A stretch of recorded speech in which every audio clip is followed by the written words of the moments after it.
Qizig'i, o'zi 15 million so'm oylik ish haqiga kelishgan bo'lsa-da, tarjimon 550 million so'm so'rashdan uyalmadi. Xitoyliklar bilan zo'r voqea bo'lganda, O'zbekistonga kelgan xitoylik tadbirkorlar tarjimon xizmatidan foydalanish uchun tarjimon yollashgan. Bu bilan oyiga 15 million so'm oylik kelishgan. Tarjimon buni evaziga har kun ularga tarjimonlik ishlarini olib borishi, ular borayotgan tashkilotlarda o'zbek tilidan xitoy tiliga tarjima qilib berish va aksincha xitoy tilidan o'zbek tiliga tarjima qilish kerak bo'lgan.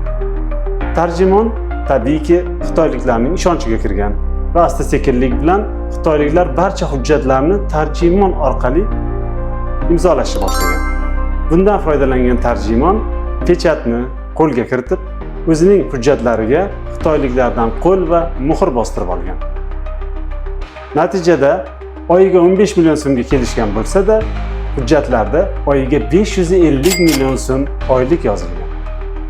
Bundan bexabar xitoyliklar 2 oy davomida ketma-ket uning barcha hujjatlariga qo'l qo'yib berishgan va tarjimon vaziyatdan foydalangan holda 550 million so'mga hujjatlar rasmiylashtirgan.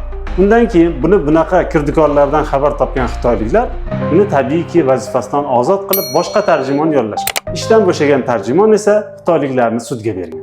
Birinchi instansiya sudida xitoyliklarning hujjatlariga barchasiga qo'l qo'yilgan, pechat bosilganligi sababli sud 550 million so'm asosiy qarz hamda 70 million so'm penya undirish to'g'risida hal qilib qarori qabul qilgan. Shundan so'ng bizning aralashuvimiz natijasida ushbu hal qilib qaror ustidan apellyatsiya shikoyati yozildi.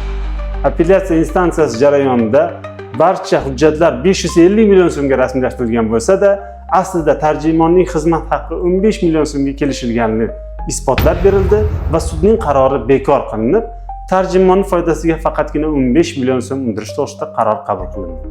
Haqiqat qaror topdi. Yuqori instansiyasida sud qarorlari orqali xitoylik investorlarning huquqlari tiklandi. Siz qanday fikrdasiz? Izohlarda fikrlaringizni yozib qoldiring.